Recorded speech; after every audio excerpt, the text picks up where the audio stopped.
काळाभोर उंच डोंगर, त्याच्या माथ्याआडून सावकाश उगवणारा प्रचंड केशरी चंद्र.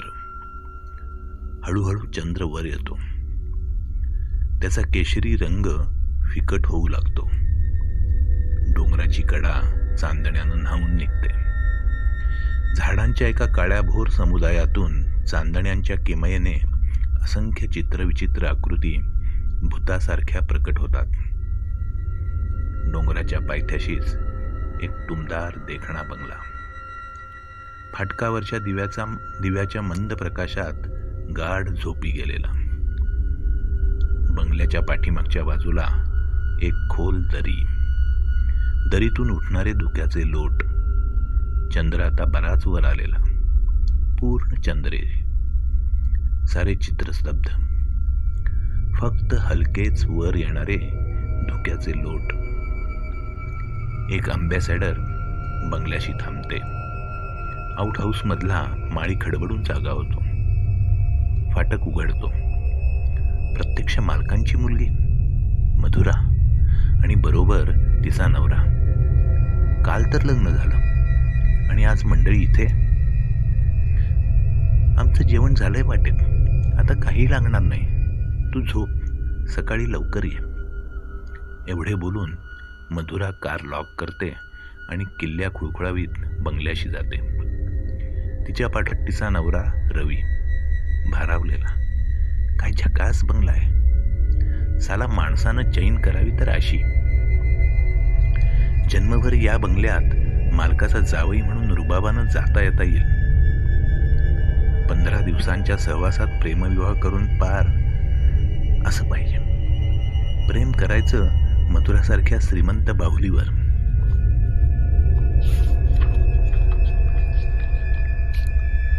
आणि मधुचंद्र करायचा तर तो अशा सुंदर बंगल्यात. बेडरूम. लाल लाल मखमली बिछाना, प्रशस्त. त्याला नक्षीकाम केलेली सोनेरी पाठ एखाद्या सिंहासनासारखी. एक्सलंट. आजची रात्र जन्मभर लक्षात राहिली पाहिजे. ये ना डार्लिंग, आतुर झालेली मधुरा. अंगात नुसता सॅटिनचा परकर आणि तंग काजोळी. जणू ती सोडायचेच निमंत्रण दिल्यासारखी पाठोमरी मधुरा. बोलावल्यावर लगेच जाण्यात गंमत नाही. आतुरता वाढवायला हवी. रवी विस्कीची बाटली काढतो. बाटलीवरच बसविलेल्या ग्लासमध्ये विस्की ओततो. नीट विस्की. सोडा नको, पाणी नको. किक अगदी डोक्यात भिनली पाहिजे. ही रात्र कायम ध्यानात राहिली पाहिजे. Please darling, don't drink. Madhura लाडात बोलते. लवाड आहे. मी थोडीफार प्यायलाच हवी आहे तिला. तरच रात्री मजा येणार आहे. शुद्ध हरपणार आहे. माझे पिणे पटले नाही तर अशी मांजरीसारखी लाडात गुरगुरणार नाही. सरळ हातातून बाटली काढून घेईल. मी चांगला ओळखू नाही तिला. बापाच्या श्रीमंतीची गुरमी आहे. का असू नये? मला नाही माझ्या सुंदर चेहऱ्याचा गर्व. To our first night. Ravi एकटाच ग्लास तोंडाला लावतो. मधुरा रागावण्याचे नाटक करीत दुलई तोंडावर ओढून घेते. रवी दिवा मारवतो. त्याबरोबर खिडकी डोळ्यात भरते. दरी चांदण्यामध्ये नाहत असते. धुक्याचे लोट उठत असतात आणि विस्की शरीरात भिनत असते. This is life. This is life. Ravi स्वतःवरच विलक्षण खुश आहे. तो बिछाण्यात अंग टाकतो. मधुराला जवळ ओढतो. ती प्रतिकाराचं नाटक करते.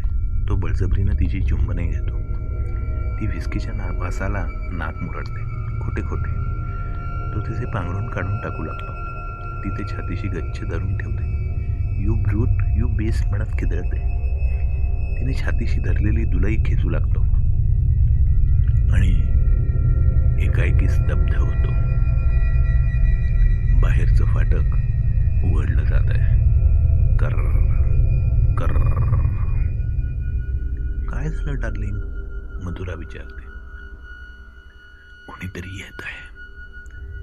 तो कान देऊन ऐकत राहतो. आता दगडी वाटेवर पावले वाजू लागतात.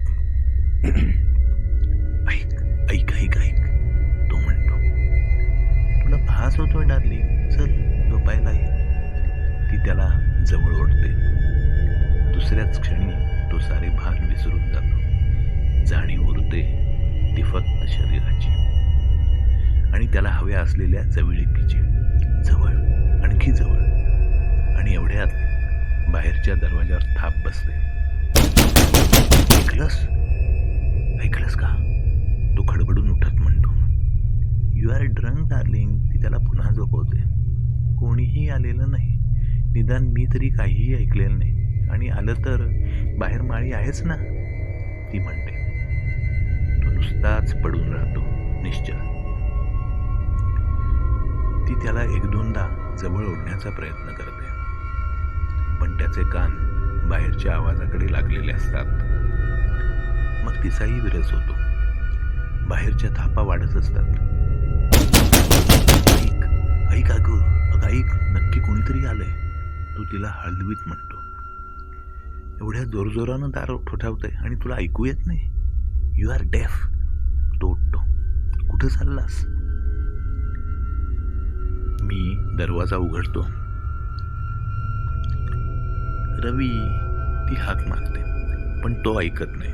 बाहेर जातो. दार ठोठावणं आता स्पष्ट ऐकू येतं. तो दरवाजा उघडतो. दारात एका स्त्रीची पांढरी शुभ्र आकृती उभी असते. मात्र तिला मुंडकच नसतं आणि अंगावर रक्ताचा शिडकावा असतो. शुद्ध हरपून रवी तिथल्या तिथे कोसळतो. तो पडल्याचा आवाज ऐकून मधुरा बाहेर धावत येते. माळीही येतो. त्या दोघांना फक्त खाली पडलेला रवी दिसतो. दुसरा सबंध दिवस रवी तापानं फणफणत असतो. मधुरा मनातल्या मनात वैतागलेली असते. हे काय खूळ रवीनं काढलं? तिला न ऐकवलेलं ठोठावणं त्यानं ऐकलंच कसं? नको सांगितलं असताना दार उघडलंच कशाला? आणि त्याला दिसलं तरी काय हेच तिला समजत नाही. त्यातून धड काही सांगण्या इतका तो शुद्धीतही नसतो. फक्त अधूनमधून मालती मालती असं एकच नाव घेतो. हा मालती प्रकार काय? या संशयानंही ती गांजून गेलेली असते. अखेर ती पोस्टात जाते आणि मुंबईला आपल्या डॅडींना ट्रंक कॉल करते. त्याला ताबडतोब मुंबईला घेऊन ये असा सल्ला डॅडी तिला देतात. एवढं सगळं होऊन रवीचा ताप निघेपर्यंत आणि तो थोडा माणसात येईपर्यंत संध्याकाळ झालेली असते. काळोखात गाडी काढून मुंबईला जाणं मधुराला कठीण वाटतं. तेव्हा रात्र बंगल्यातच काढायची असं नाईलाजानं ठरवायला लागतं. कुठल्या तरी मांत्रिकाचा अंगारा घेऊन माळी आलेला असतो. रवी आता थोडा थोडा बोलू लागलेला. तुटक वाक्यातच तो आपल्याला दिसलेल्या प्रकाराचं वर्णन करतो. हा बंगला झपाटलेला आहे का? छ्या. माळी छातीवर हात ठेवून सांगतो. आज इतकी वर्ष मी आहेत, पण असलं वाईट वंगाळ म्या जन्मात पाहिलेलं नाही. अंगारा लावून माळी जातो. रात्र वाढत जाते. रातकिडे किरकिरू लागतात. स्टेशन जवळच्या हॉटेलमधून मागवलेले जिन्नस खाऊन दोघंही बिछाण्यावर अंग टाकतात. सगळ्या मधुचंद्राची चवच गेलेली असते. दिवसभराच्या काळजीनं थकून गेलेली मधुरा बिछाण्यात अंग टाकताच गाढ झोपी लागते. रवी मात्र या कुशीवरून त्या कुशीवर तळमळतच राहतो. त्याला आठवत राहते पहिल्या लग्नाच्या मधुचंद्राची रात्र. नको म्हटलं तरी आठवणी पुन्हा पुन्हा जमून येतात मधमाशांचं पोळं फुटावं तशा. मालतीबरोबर त्याचं लग्न ठरलं तेव्हा भरपूर हुंडा मिळणार म्हणून तो खुशीत होता. एवढ्यात कळलं की मुलीला फिट्स येतात. त्याचे मामा मुलीच्या वडिलांना जाऊन भेटले. लग्न मोडूया म्हणाले. मालतीच्या वडिलांनी गयावया केल्या. कसेही करा पण मुलीला पदरात घ्या म्हणाले. त्यांना देखील कुठून तरी आपल्या जीवाचा घोर जायलाच हवा होता.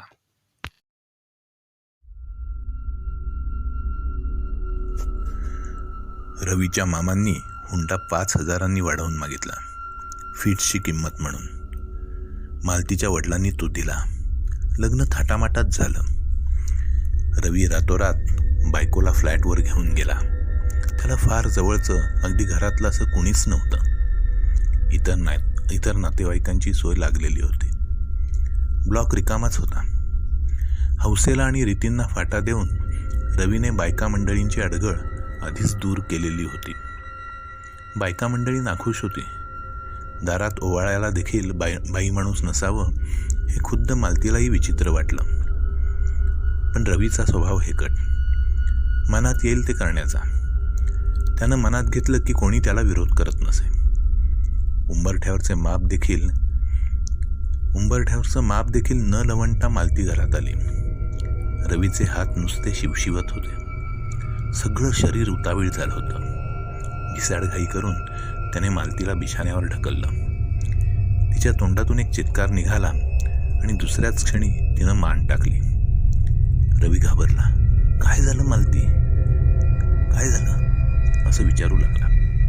पण मालती शुद्धीवर नव्हती. तिचा चेहरा तांबडा लाल झाला होता. डोळे तारवटलेले होते. त्यांच्यात नजर नव्हती. तोंडातून फेस गळत होता आणि ती हातपाय झाडत होती.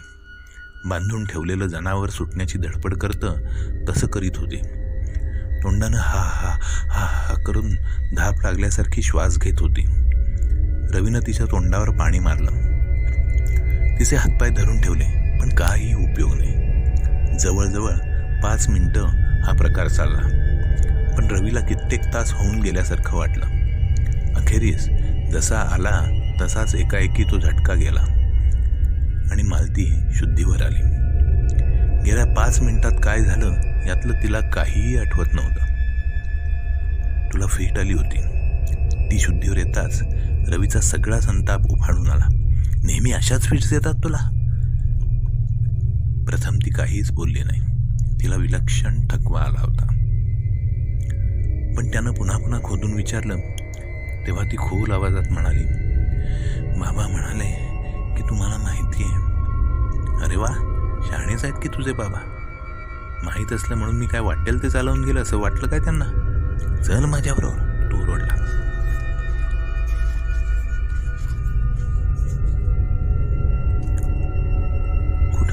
कुठं जायचं? ती घाबरून म्हणाली. तुझ्या बापाकडे. असलं सोंग माझ्या घरात नको. त्यानं तसंच दरदरा ओढत तिला खाली नेलं. टॅक्सी थांबवली आणि सासऱ्यांच्या घरी गेला. ती टॅक्सीतून उतरताच त्यानं दरवाजा लावून घेतला आणि ड्रायव्हरला म्हणाला, चलो वापस. काय झाले असेल त्या क्षणी तिचं? रवीच्या डोक्यात माशा घोंगावत राहतात. ती क्षणभर तशीच उभी राहिली असेल. लग्नाच्या रात्री आपल्याला सोडून जाणाऱ्या नवऱ्याच्या टॅक्सीकडे तिने एकवार पाहिलं असेल. मनातल्या मनात एखादी शिवी देखील उच्चारली असेल. मग तिला समोर दिसलं असेल ते वडिलांचं घर. आता निजानीज झाली असेल. त्यातून घरात पाहुणे मंडळी. एक उठला तर सगळी जागी होतील. मग चर्चा, तोंडातोंडी हाच विषय. नवरी मुलगी परत आली. तिनं परत वळून पाहिलं असेल. रात्रीची वेळ, निर्जन रस्ता. जाणार तरी कुठं? कुणी काहीही म्हणो, हे माझ्या वडिलांचं घर आहे. वडील मला दूर लोटणार नाहीत. नाईलाजानंच ती पुढं झाली असेल. दरवाजाची कडी वाजवली असेल. खळ खळ, खडखड खडखड. बाहेर कुणीतरी दरवाजा वाजवतोय. प्रथम दबकत, मग वाढत्या आवाजात. म्हणजे पुन्हा कालच्या रात्रीसारखंच. रवीच्या अंगावर शहारे येतात. तो पांघरून डोक्यावरून ओढून घेतो, पण आवाज थांबत नाही. दार खुणाऱ्याचा आवाज. हात नाही. हाक मारता येणं शक्यच नाही. पण तरीही हाक मारल्याप्रमाणेच अगदी घाईघाईनं, आतुरतेनं, पुन्हा पुन्हा, जोराजोरात. कोण ठोठावताय? रवी अंथरुणात उठून बसतो. त्याला ते ठोठावणं असंही होतं. कोणालाच कसं काही ऐकू येत नाही. कोणीच का दार उघडत नाही. दार आपल्यालाच उघडायला हवं. ते ठोठावणं आपल्यासाठीच आहे. जे कोणी आलं आहे ते आपल्याला भेटण्यासाठी. रवी धडपडत धडपडत उठून जाऊ लागतो दरवाजाच्या दिशेनं. थंडगार फरशीवरून चालत तो दरवाजाशी येतो. दरवाजाचं ठोठावणं आता कांठळ्या बसतील एवढं वाढलंय. रवी दार उघडायला पुढं होतो आणि अचानक त्याच्या अंगाभोवती विळखा पडतो 2 हातांचा. दार उघडू नका प्लीज, माझी शपथ आहे, प्लीज दार उघडू नका. मधुरा त्याला विनवत असते. कशीबशी ती त्याला दरवाजापासून लांब खेचते. दाराकडे बघत बघतच तो परत फिरतो आणि आश्चर्य म्हणजे दारावरचं ठोठावणं आपोआप कमी होतं. विलक्षण थकव्यामुळे तो बिछाण्यावर जाऊन पडतो. सुस्कारा टाकून मधुरा त्याच्या शेजारी अंग टाकते. सहज त्याची नजर खिडकीकडे जाते आणि तो किंचाळतो. खिडकीत ती उभी असते. मुंडकं नसलेली आकृती, रक्ताचे डाग पडलेली पांढरी शुभ्र आकृती.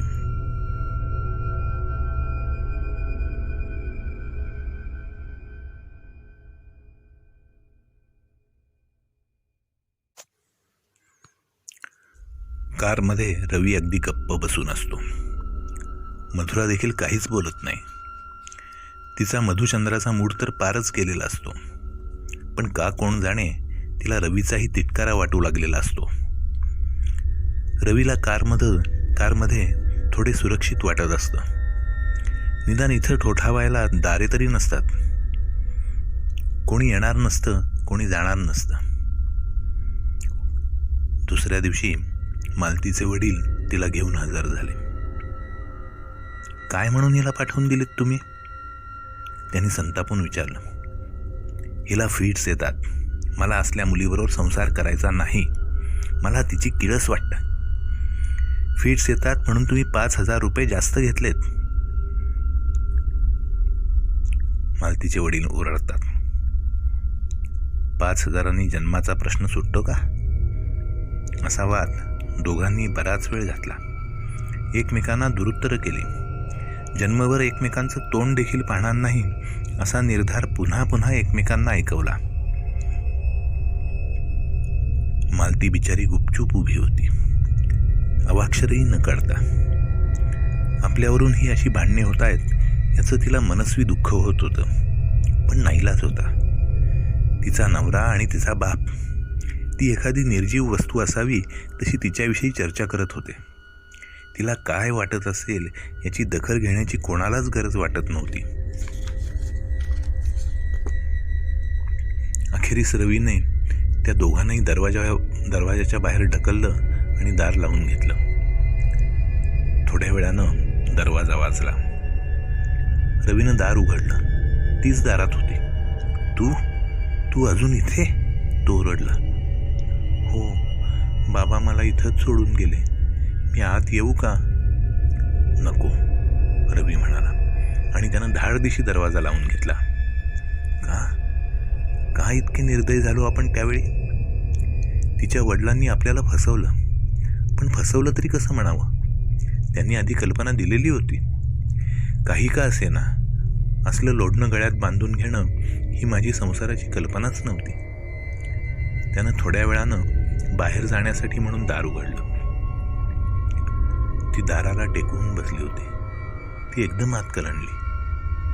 तू अजून इथं बसलीस? मग मी कुठं जाऊ? घरी जा. बाबा म्हणतात आता हेच तुझं घर. 2 दिवसात ती मुलगी निराधार झाली होती. मोठ्या समारंभानं तिला साऱ्यांचा निरोप घ्यावा लागला होता. सगळे अंतरले होते. कुणालाही दया यावी अशी तिची अवस्था झाली होती. कदाचित त्यालाही आली असती, पण एवढ्यात तिला पुन्हा झटका आला. घराच्या दारातच पुन्हा एकदा तो तमाशा झाला. ते हातपाय झाटणं, ते डोळे फिरवणं, तोंडाला फेस. रवीच्यानं ते अगदी पाहवेना. असहाय्यपणे तो नुसता उभा राहिला. यावेळी त्यानं तिच्या तोंडावर पाणीसुद्धा मारलं नाही. ती शुद्धीवर येताच त्यानं तिला दंडाला धरून टॅक्सीत घातलं आणि सासऱ्याच्या दारासमोर उतरवलं. कुठे जाऊ मी? तिनं रडत रडत विचारलं. पाहिजे तिथं जा, मला विचारू नकोस. तो डाफरला आणि टॅक्सी पुढं गेली. एखादं मांजुरडं सोडून यावं तसा तो घरी परत आला. दुसऱ्या दिवशी पुन्हा दार ठोठावलं गेलं. त्यानं दार उघडलं आणि तिला पाहताच बंद केलं. असं वरचेवर होऊ लागलं. तो संध्याकाळी घरी आला की एखादं लोचट कुत्रं यावं तशी ती त्याच्या मागून यायची. दार ठोक ठोक ठोठावायची. जरा वेळ बाहेरच बसून राहायची आणि मग परत फिरायची. पहिल्यानं शेजाऱ्यांनी बोलून पाहिलं. अहो, कशाला हाल करताय बिचारीचे? बाप तिला घरात घेत नाही आणि तुम्ही असं वागता. जाईल कुठं ती पोर? त्यातून हा असला आजार. अहो, देव काय म्हणेल बिचारीचा छळ केलात तर? काही झालं तरी तुमच्या लग्नाची बायको आहे ती. पण रवीनं आवाज चढवून सगळ्यांना दम दिला. एवढा पुळका येत असेल तर तुम्ही घ्या तिला घरात ठेवून, मला उपदेश करायचं कारण नाही. सगळे गप्प बसले. पहिल्यांदा कोणी तिला घरात बोलवायचे, चहाचा घोट द्यायचे, तिचं सांत्वन करायचे, दिवस बदलतील अशा धर म्हणायचे. पण नित्याचेच झाल्यावर लोकांनीही नाद सोडला. ती मात्र येतच राहिली. एकटी सारं सोसत राहिली. कदाचित बापाकडेही ती अशाच चक्रा मारीत राहिली असेल. कुठं राहिली असेल? काय केलं असेल? कधी कधी रस्त्यातही तिला फिट्स आल्याच असतील ना. पण रवीनं तिकडं बिलकुल दुर्लक्ष केलं. या बाबतीत थोडेही मऊ झालो तर हे झेंगट आपल्या गळ्यात पडेल. तिच्या बापानं तर रक्ताचं नातं देखील मानलं नाही. कित्येक दिवस ते ठोठावणं चालूच राहिलं. कुठल्या आशेवरती दार ठोठावीत असे कोणास ठाऊक. कदाचित पुढे पुढे केवळ सवयीनंच ती येत राहिली असेल. कदाचित तिच्या डोक्यावरही परिणाम झाला असेल. नाहीतर एकदा नाकारल्यानंतर माणूस असं वरचेवर येऊन दार ठोठावील का? ते दार ठोठावणं रवीच्या चांगलंच ओळखीचं झालं होतं. ते ऐकलंय की त्याच्या तळपायाची आग मस्तकात जाई. तिची दया येण्याऐवजी त्याला तिचा अधिकाधिक तिरस्कार वाटत चालला होता. आणि एकाएकी ते ठोठावणं थांबलं. प्रथम रवीला ते खरंच वाटेना. आज ना उद्या ते पुन्हा सुरू होईल अशा भावनेनं तो वाट पाहत राहिला. एकीकडून तर त्याला ते अजिबात नकोसं वाटत होतं, पण दुसरीकडून सवयीनं मन त्याची वाट पाहत होतं. अखेरीस ते खरोखरच थांबलं आणि रवीनं सुटकेचा निश्वास टाकला. मालती यायची बंद झाली, ती कायमचीच.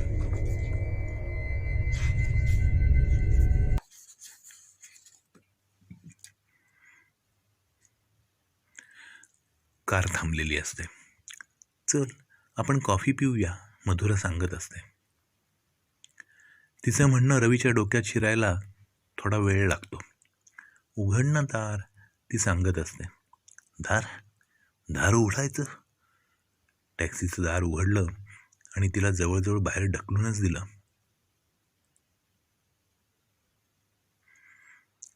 ती रडत रडत म्हणाली, मी कुठे जाऊ? आपण म्हटलं पाहिजे तिथं आणि दार बंद करून घेतलं. असं काय करतोस? दार उघड. रवी मुकाट्यानं दार उघडतो आणि समोरच ती उभी असते. पांढरी शुभ्र आकृती, शीर नसलेलं नुसतं पांढरं शुभ्र धड, अंगावर रक्ताचे डाग. रवी बेदरलेल्या प्राण्यासारखा मागे मागे सरकू लागतो. आता काय झालं? मधुरा त्रासून विचारते. रवी तिकडे बोट दाखवतो. यात काय घाबरण्यासारखं आहे? हा पांढरा टेबल क्लॉथ आहे स्टँडवर धुवायला ठेवलेला. त्याच्यावर टॉमॅटो केचपचे डाग पडलेत म्हणून. एखाद्या लहान मुलाची समजूत घालावी तसं मधुरा त्याला सांगत असते. हॉटेलमधले लोक या जोडप्याकडे पाहत राहतात. एक देखणी फॅशनेबल तरुणी आणि तिच्याबरोबर तिचा हात धरून तिच्या आधाराने चालणारा हरवल्यासारखा आजारी तरुण. मधुरा शर्मिंदी होते. कुठून इथं कार थांबवली असं तिला होऊन जातं. ती कशी बशी कॉफी संपवते. रवी आपल्याच विचारात इतका घडून गेलेला असतो की त्याला धड कॉफी पिणंही जमत नाही. अर्धवट सांडत सांडत तो कॉफी पितो. दिवसचे दिवस ती येऊन बसायची दरवाजाला टेकून. एकदा ती गेली असे वाटून दार उघडलं तर ती आतच कोसळली. रवी विचार करत असतो, अरे बोल ना काहीतरी. मधुराला आता त्याची भीती वाटू लागली आहे. एकदा मुंबईला पोहोचलो आणि ही बॅग डॅडींसमोर नेऊन टाकली की सुटलो. त्यातून लोक चमत्कारित नजरेनं पाहत आहेत. तू जा, गाडीत जाऊन बैस, मी येतेच बिल देऊन, असे म्हणून ती त्याला बाहेर पाठवून देते. वेटरला बोलवते, जल्दी बिल लाव. अस्थिर पावले टाकत रवी गाडीपाशी येतो. गाडीचं दार उघडतो आणि एकदम काहीतरी धाडकन त्याच्या पायावर पडतं. तो किंचाळतो, डोळे विस्फारून पाहतो. त्या पांढऱ्या शुभ्र आकृतीचे उघडे पडलेले हातपाय राखाडी सांगाड्याचे असतात. अंगावर रक्ताचा शिडकावा झालेला असतो. पाहता पाहता ती आकृती उठून उभी राहते. हातापायांची हाडे पांढऱ्या वस्त्रात झाकली जातात. मोठमोठ्यानं किंचाळत रवी पळून जातो. त्याच्या किंकाळ्या ऐकून मधुरा धावतच बाहेर येते. लोक जमा होतात, पण रवीचा पत्ता नसतो. जमलेल्या लोकांच्या चर्चेकडे लक्ष न देता मधुरा त्याला शोधू लागते. हॉटेलच्या पाठमागच्या बाजूस उभ्या करून ठेवलेल्या बांबूच्या जोड्यांमध्ये हात गच्च जुळवून रवी पाठमोरा उभा असतो. अत्यंतिक भीतीने लहान मुलांसारखा स्पंदत. ती जवळ जाते तेव्हा तो क्षणभर बिथरलेल्या जनावरासारखा बुजतो. ती नानापरींनी समजूत घालते, पण तो गाडीत बसायला तयारच होत नाही. अखेरीस मोठ्या मिनतवारीने ती त्याला गाडीत बसवते. गाडी मुंबईच्या दिशेनं धावू लागते. आय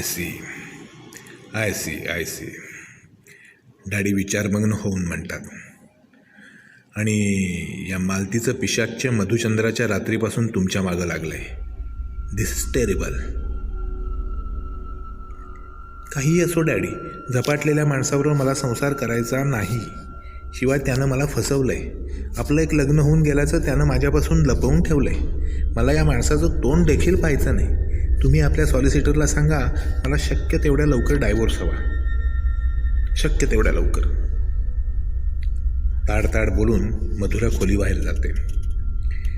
तिच्या मागोमाग खांदे उडवून डॅडीही जातात, रवीकडे साधा दृष्टिक्षेपही न टाकत. रवीचे डोळे पाण्यानं भरून येतात. जग इतके निर्दय का? माणसं, आपली म्हणवणारी माणसं दुसऱ्याला वाऱ्यावर सोडून का जातात? दुसऱ्यांना उकिरड्यावर ठेवून चालती का होतात? मालती, तुझा आत्मा आता शांत झाला असेल. तुझ्यावर झालेल्या अन्यायाची आता परतफेड झाली असेलच. मालती, तुझ्या कबंधावर शीर नाही हेच फार चांगलं. नाहीतर त्यावरचं कुत्सित हसू आता मला पाहवले नसतं. रूळ, रेल्वेचे रूळ, त्यावरून धडधडत जाणारी रेल्वेसमोर अंग झोकून देणारी मालती, धडधडत जाणारी रेल्वे, धडधडत. रवी हळूहळू जागा होतो. रेल्वेचा आवाज अजूनही ऐकू येतोय, पण तो दूरवर जात जात पुसट होतो. मग अजिबात ऐकू येईन असा होतो. पुन्हा शांतता पसरते. आपण कुठं आहोत? पांढऱ्या शुभ्र चादरी, पांढऱ्या शुभ्र भिंती, एक एक करता रवीला सारं काही आठवायला लागतं. हे हॉस्पिटल आहे. काल आपल्याला इथं आणून ठेवलं. पण का? आपलं डोकं शाबूत आहे. सगळं तर कळतं आहे. काल तर आपण डॉक्टरांशी थोडा वेळ गप्पा देखील मारल्या. हॉस्पिटलमध्ये येताना वाटेत रेल्वेचे रूळ लागले. त्यांनाही आपण घाबरलो नाही. आपण रुळांना घाबरत नाही. त्यांनीच तर आपली मालतीपासून सुटका केली. पण खरंच का आपली मालतीपासून सुटका झाली? मालतीचं पिशाच्च आपल्या मागं लागलं तर त्याला डॉक्टर तरी कसे थांबवणार? आपण तिच्याशी निर्दयपणे वागलो. आता या छळातून आपली सुटका नाही. डॉक्टर काय करणार? डॉक्टर म्हणतात की तुला दरवाजाची भीती वाटते ना, तर आपण तो काढूनच टाकू. पण दरवाजा ठोठावणारं ते कोणीतरी, त्याचं काय करणार? डॉक्टर त्याला काही करू शकणार? म्हणून त्यांनी या खोलीचा दरवाजा उघडाच ठेवला आहे, म्हणजे तो कोणी ठोठावायलाही नको. मधुराचे डॅडी आपल्याला वाटले तसे निर्दयी निघाले नाहीत. त्यांनी निदान आपल्याला या हॉस्पिटलमध्ये ठेवलं. आपण मालतीसाठी एवढं तरी केलं असतं. पण तसं असतं तर आज तिच्या आकृतीचं भय वाटलं नसतं. सगळीकडं किती शांत आहे. हॉस्पिटलच्या घड्याळात 12चे टोले पडतात. रवी डोळे तारवटून दरवाजाकडे पाहत राहतो. उघड्या दरवाजातून आकाशाचा एक तुकडा दिसतो. आकाशात चंद्र केशरी रंगाचा. हवेत गारठा आहे, पण रवीला झोप येत नाही. दरवाजा उघडाच आहे. त्याचं एक दार हलकेच मागं पुढं होतं. कर्र कर्र कर्र. रवी अंथरुणात उठून बसतो. नाही नाही नाही नाही, घाबरण्यासारखं काही नाही. पण एकदा पाहून तरी यावं, दरवाजाबाहेर कुणी आहे का? नाही, वॉचमनशिवाय तर कुणीच नाही. रवी निर्धास्त होऊन वळतो आणि एकाएकी थिजून जातो. खोलीतल्या दाराचं एक तावदान निखळलं आहे आणि त्यामध्ये मालतीचं मुंडकं त्याला पाहून हसणारं. रवी तिकडे पुन्हा पाहूच शकत नाही. तो उघड्या दारातून बाहेर पडतो. वॉचमनचा आरडाओरडा त्याला थांबवू शकत नाही. तो रडत ओरडत किंचाळत पळत सुटतो, अमानुष वेगानं. जीवाच्या आकांतानं बगीचा ओलांडून, कुंपण ओलांडून तो रेल्वे लाईन गाठतो. पिसाट वेगानं रेल्वे लाईनमधून धावत राहतो. आपण कुठं जातो आहोत हे त्याला आठवत नाही, समजत नाही. पण दूर दूर, मालतीच्या पिशाच्यापासून दूर धडधडाट ऐकू येतो. समोरून येणाऱ्या आगगाडीच्या प्रकाशाची तिरीप पडते. डोळे दिपल्यासारखं तो मागे वळतो आणि त्याच्या पाठीशीच ती उभी आहे. पांढरी शुभ्र आकृती, रक्त सांडलेली, मुंडकं नसलेली. पण ती मालतीचीच आहे हे त्याला चांगलंच माहिती आहे. आत्ताच नव्हतं का त्यानं मुंडकं पाहिलं? या भयानक आकृतीपासून दूर जायला हवं. कुणाचा तरी आसरा घ्यायला हवा, आधार हवा. गाडीचा धडधडाट कर्णकटू होतो. मग ब्रेक लागतात. गाडी थांबते. पण फार उशीर झालेला असतो. फार उशीर. स्टेशनवर धावत आलेल्या हॉस्पिटलमधील मंडळींच्या ताब्यात रवीचं प्रेत दिलं जातं. शरीराचे दोन तुकडे झालेले, धड एका बाजूला आणि मस्तकाचा पार चेंदामेंदा.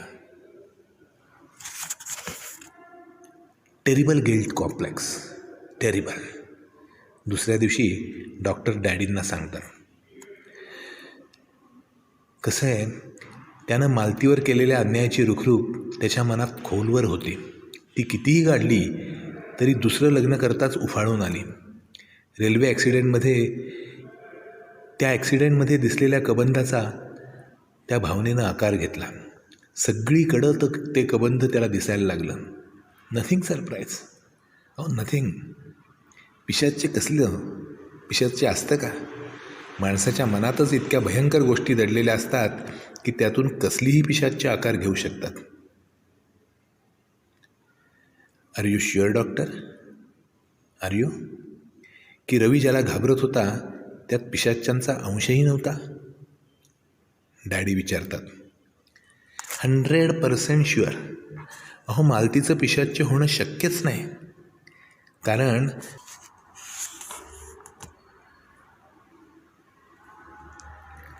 काय म्हणता? हो, याच रुळांमध्ये तिनं आत्महत्येचा प्रयत्न केला, पण तो फसला.